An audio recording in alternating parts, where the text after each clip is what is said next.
오늘 저는 설교 서론을 여러분에게 한 질문을 던짐으로 시작하려고 합니다.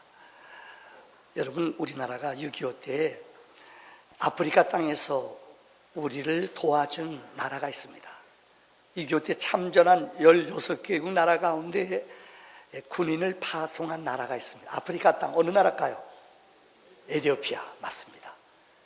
그때 우리나라는 국민소득이 80불이었습니다. 80불.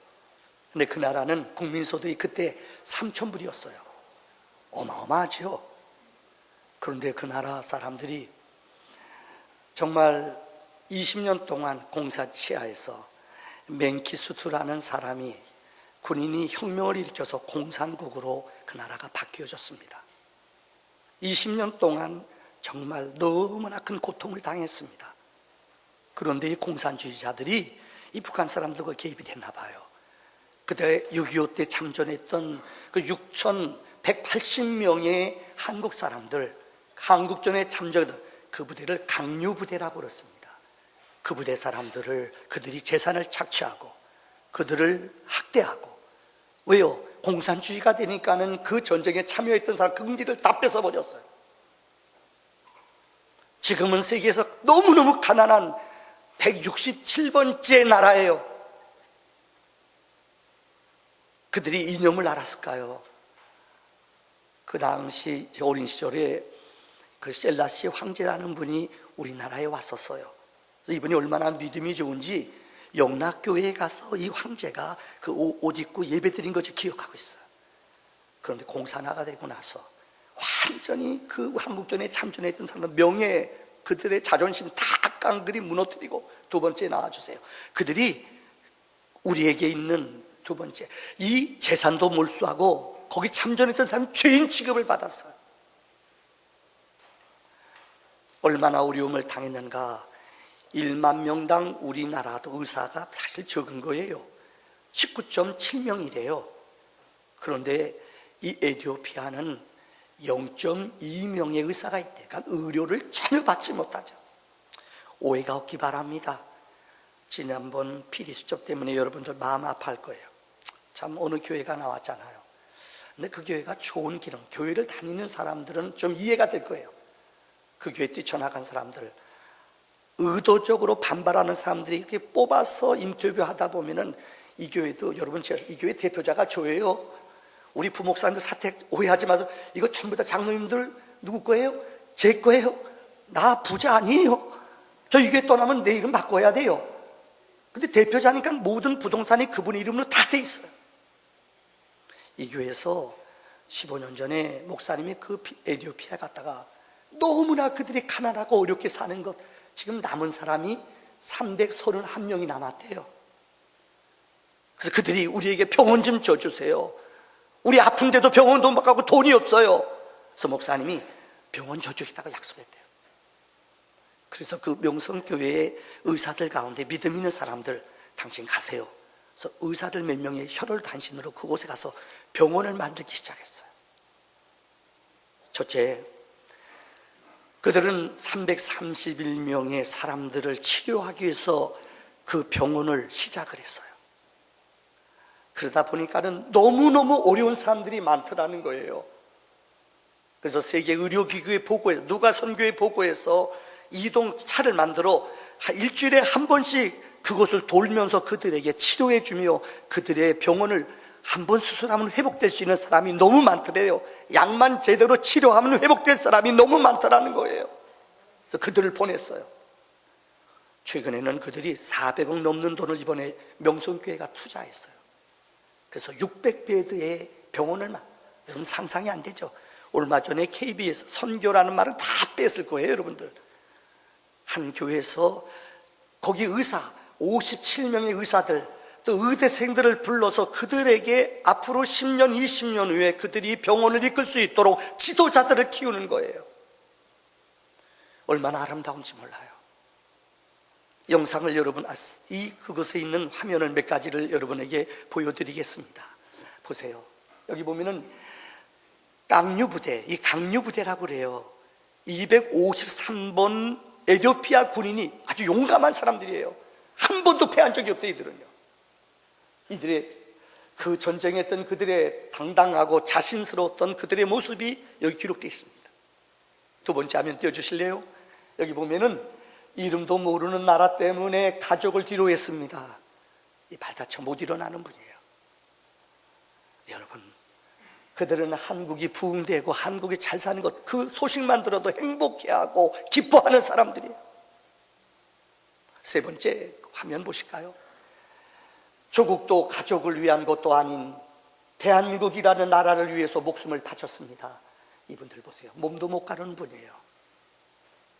그런데 의대를 만들어 이분들을, 이 한국전에 참전한 사람들을 이 교회에서 공짜로, 이들을 언제든 좀 입원도 시켜주고 공짜로 이들을 치료해줘요.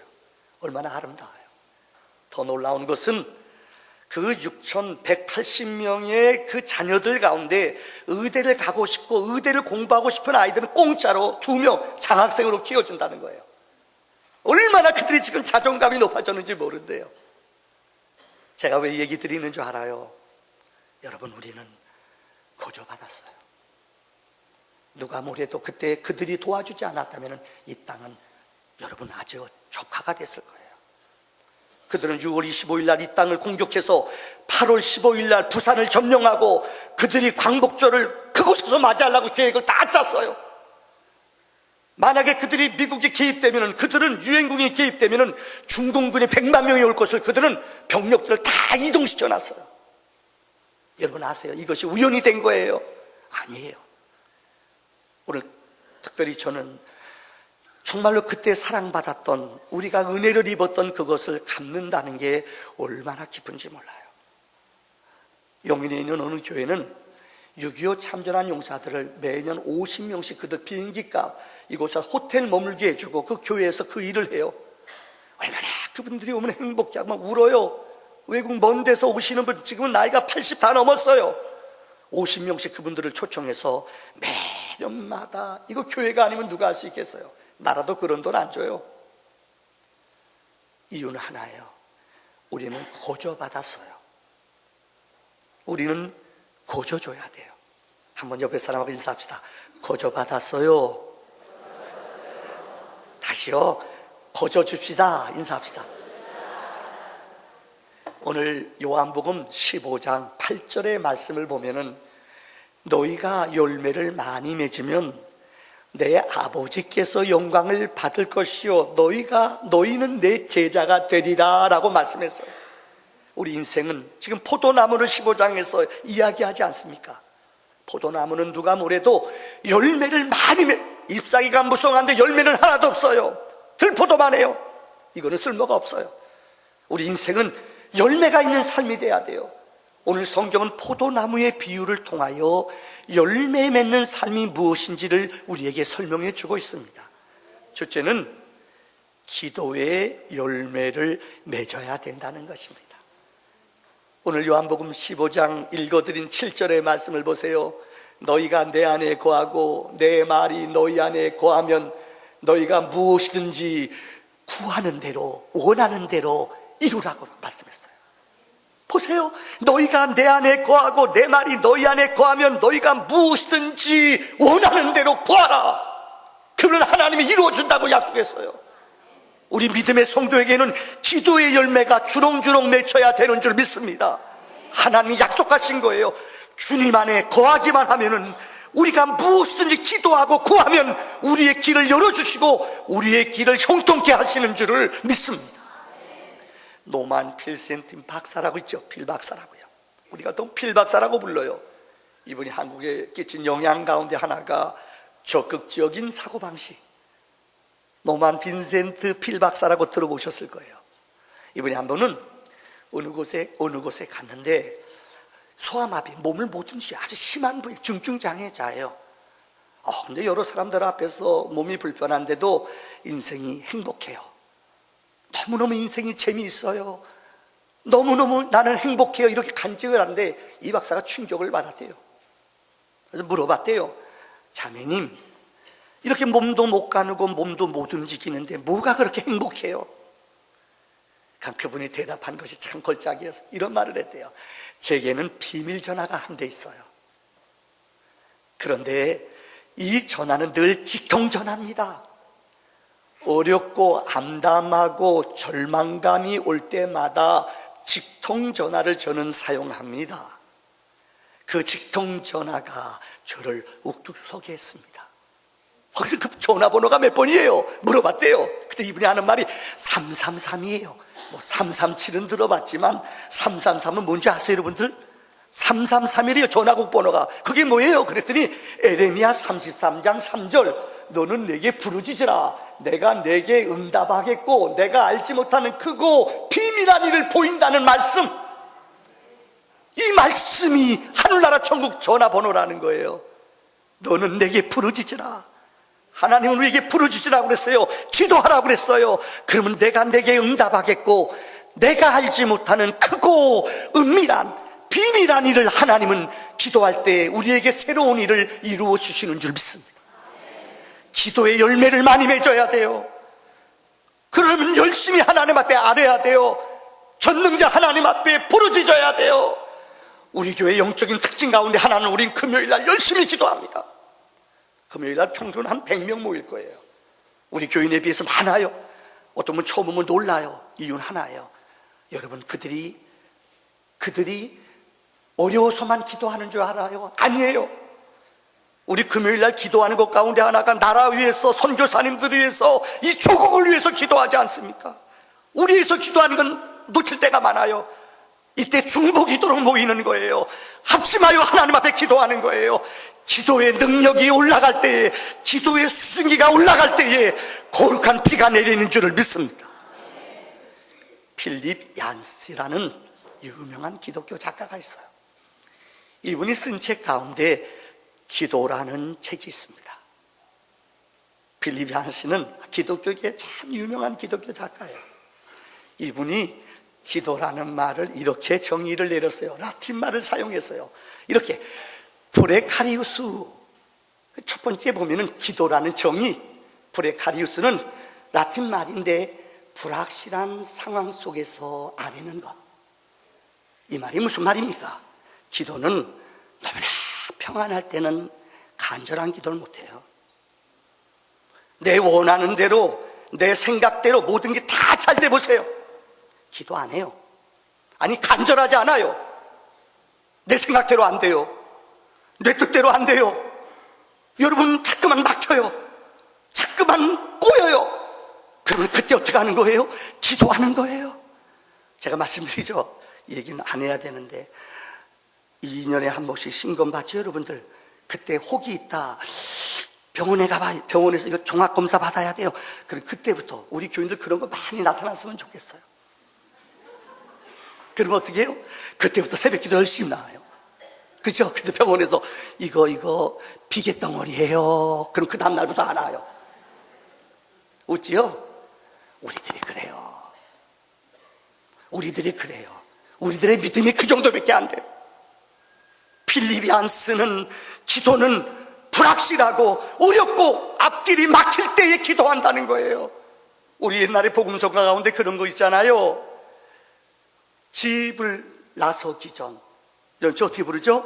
오늘 집을 나서 어떻게 해요? 기해나 오늘 받을 은총 위에, 오늘 받을 은총 예, 기도는 우리의 안식, 기도는 우리의 빛으로 인도하리. 악기 캄캄할 때, 비 캄캄할 때 잊지 마세요. 할렐루야. 앞이 막히고 어렵고 힘들 때에 우리에게는 전능자 하나님께 기도하는 기도의 열매와 능력이 있는 줄을 믿습니다.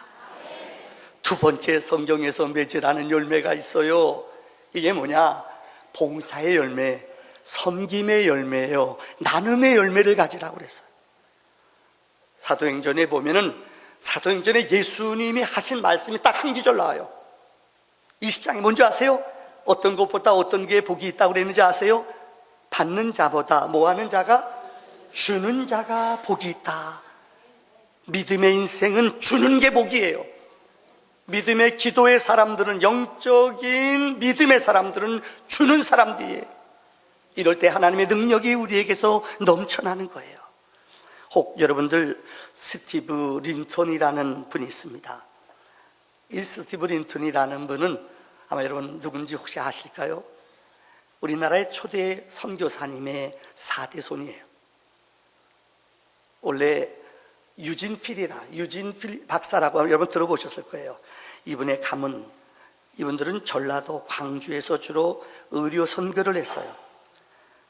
할아버지, 4대째 할아버지가 우리나라의 유진벨 목사님은 4대째 미국의 남장로교회 선교사 의사로 와서, 여러분 이 광주에 정명 무슨 학교, 기독교 학교 세운, 대부분 광주 기독병원도 세운 분이 유진벨 박사예요. 이분은 우리나라에 와서 애들이 넷이 있었는데 셋이 다 죽었어요. 참 슬프죠. 아내도 10년 만에 세상을 떠났어요. 그럼 웬만한 사람 포기하고 고향으로 가요. 그런데도 아내도 떠나고 자식들 셋이 떠났는데도 이 땅에서 그분은 생명을 묻었어요. 그래서 우리나라에서 우리나라 사람과 똑같이 살았어요. 그 자손들이 또 우리나라에서 선교사, 여러분 크리스마스 실 알지요? 그 자식들이 만든 거예요. 너무나 그때 우리나라에 폐결핵으로 죽어가는 사람 많았기 때문에. 그 아들이 연세대학교 교수였던, 아실 겁니다, 안요한 박사라고 아시죠? 전라도 사투리 되게 잘 쓰는 분이 있으세요. 뚱뚱하고. 바로 그 형제예요. 이분은 이름 없이 북한 땅을 지금 수십 번 왔다 갔다 했을 거예요. 근데 기도하는데 성령님이 이분한테 북한 땅이, 이 환자들이, 결핵 환자들이 그렇게 많대요. 북한 땅에 이 약 한 번만 치료하면, 폐결핵이라는 것은 후진국병이거든요. 그래서 영양실조, 못 먹는 사람, 이 치료받지 못하는 사람, 폐결핵이 많아요. 우리나라 옛날에 폐결핵 걸리면 죽는 병이 어쩌든 50년 전에 옛날에 많잖아요. 북한 땅이 그렇대요. 그래서 이분이 소문 없이, 이름 없이 한국 교회와 세계 교회 협력을 받아서 북한 땅을 아마 수십 번 왔다 갔다 했어요. 거기다 병원 줘주고, 인도적인 차원에서 이분이 가서 어린 아이들, 폐결핵 걸린 아이들 치료해주고 돌봐주는 의사예요. 그분이 이런 말이에요. 성전은 나귀와 같다. 나귀가 뭐예요? 물건을 날라다 주는 거 나귀 아니에요. 나는 나귀다. 북한 땅에 수십 번 왔다 갔다 했지만 그 사람의 이름이, 그 사람의 명성이 아무에게도 나지 않았어요. 이분이 선교라는 말을 나귀라고 그래요. 나는 그곳에 가서 그들에게 필요한 것들 나누어주고, 그들에게 귀한 사랑을 전도하고, 그들에게 생명을 나누어주는 거라는 거예요. 이게 섬김이에요. 1대도 아니고 2대도 아니고 100년이 넘게 4대째 이 땅에 살면서 우리랑 피 하나 섞인 거 하나도 없어요. 근데 예수 때문에 북한 땅에 죽어가는 어린 영혼들을 위해서 수십 번을 다니면서 그들의 영혼을 위해, 그들의 질병을 위하여 애쓰며 수고하는 나눔의 현상, 나눔의 봉사, 예수의 마음인 줄 분명히 믿습니다. 얼마 전에 미국의 잡지 가운데 리더스 다이제스트라고 있습니다. 거기에서 재밌는 프로를 만들었어요. 재밌어요. 통계가 뭐냐, 미국 전국 각지에다가 돈을 10불짜리를 3개, 20불짜리 2개, 50불을 넣었어요.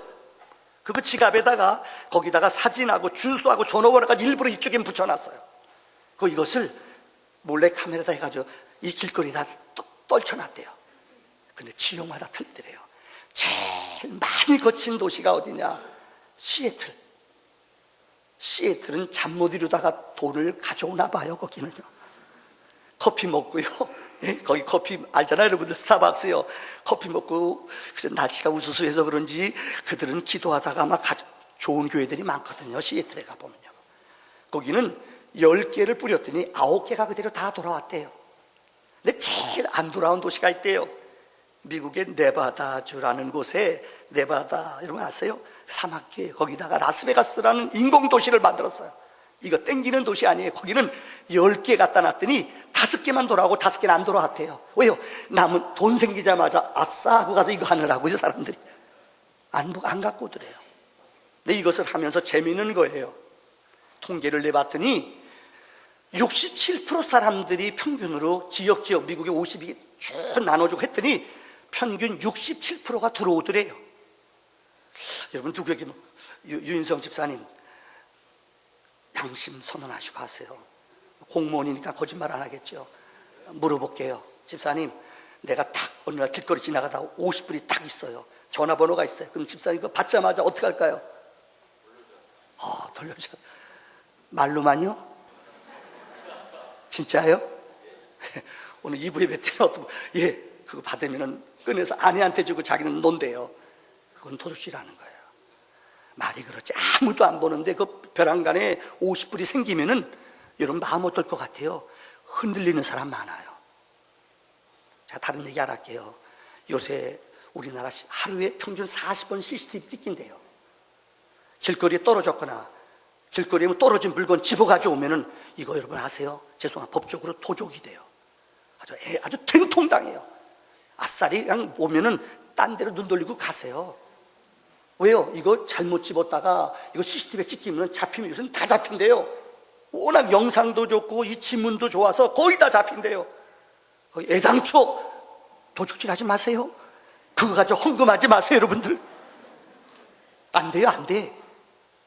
그런데 67%라는 게 높은 거예요.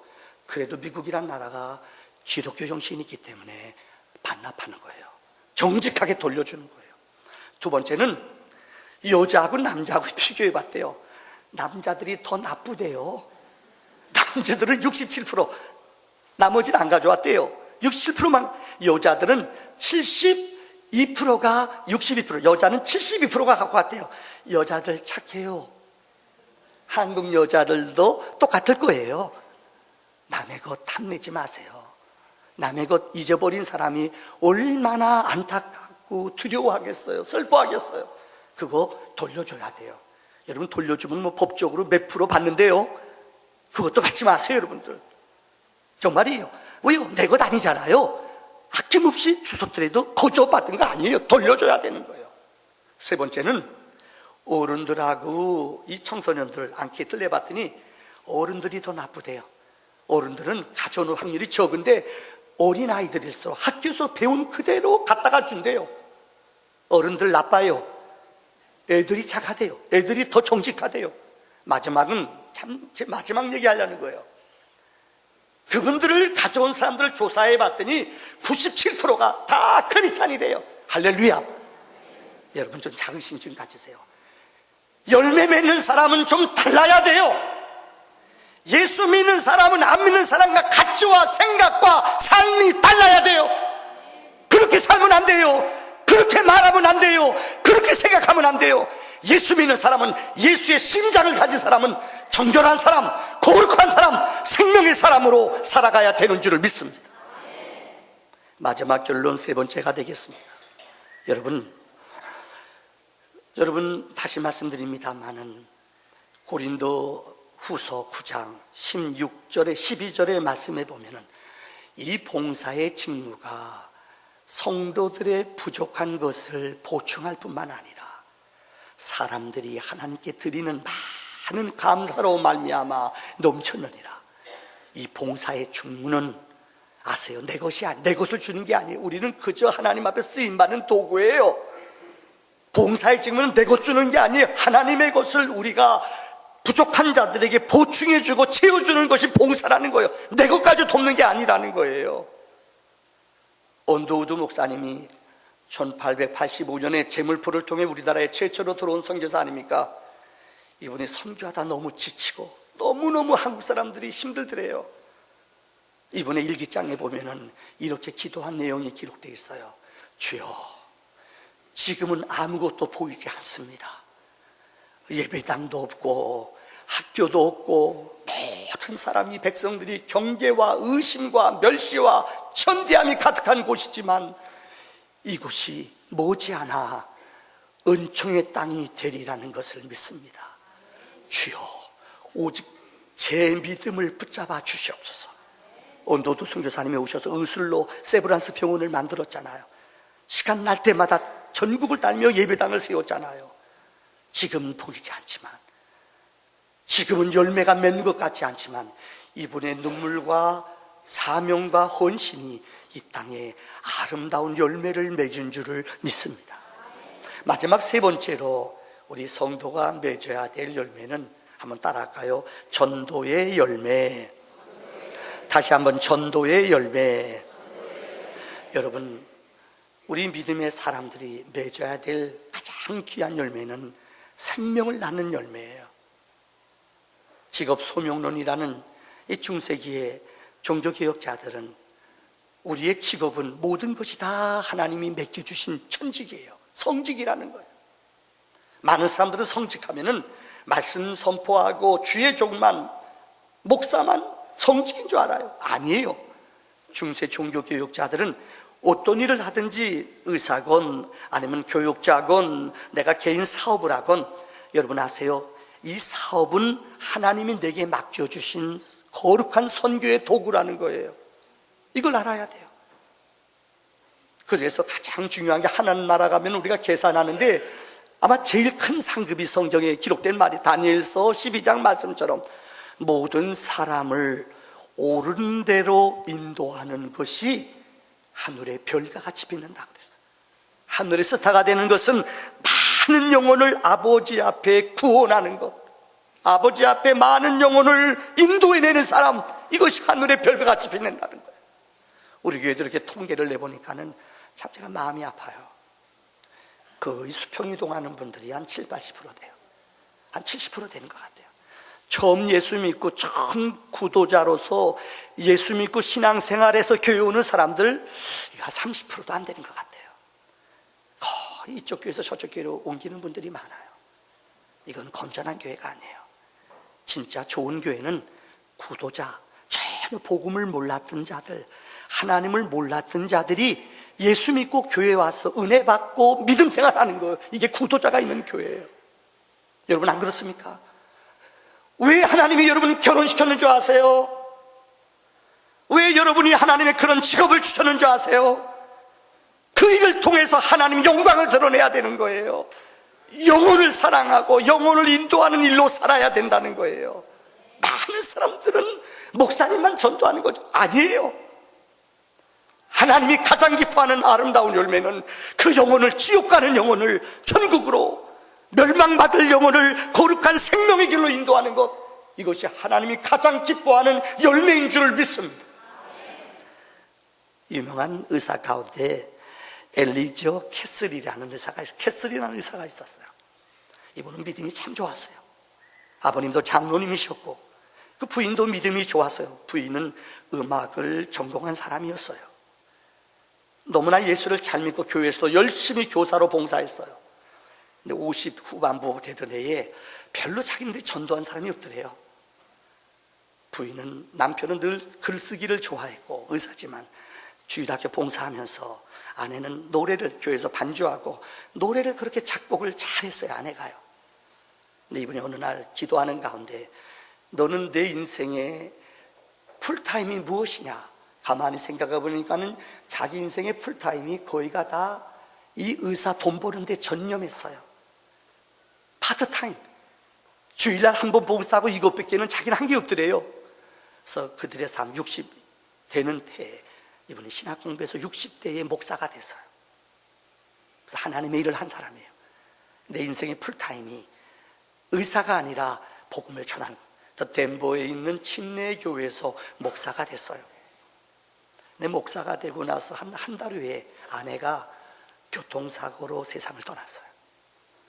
많은 사람들이 와서 위로해. 야, 왜 의사 그냥 하지? 왜 목사하다가, 왜 신방하다가 왜 사고나 죽었냐고. 그때 이번에 화를 내면서 그렇게 말하지 말아라.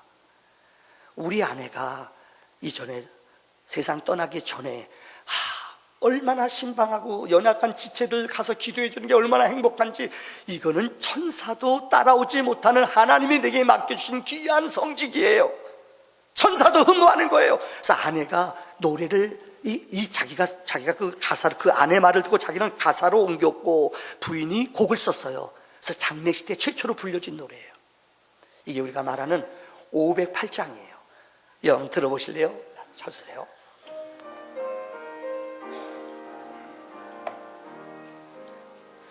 우리가 지금은 나그네 되어도 화려한 천국에 나가리니 이 세상이 주 예수 위하여 우리가 힘써이. 누가 부탁하신 말씀이에요? 주 내게 부탁하신 전사도 흠모하겠네. 화목해 하라. 2절은 우리 성가대만 온 2절은 성가대만 부르겠습니다. 주의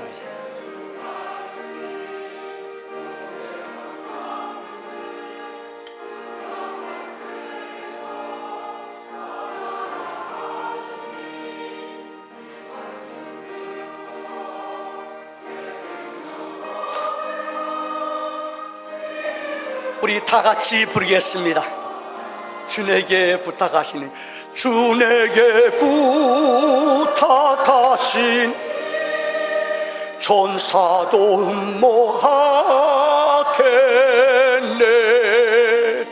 화목해 하라 구주의 온세. 3절은 우리 자매분만 여자분만 부르겠습니다. 영세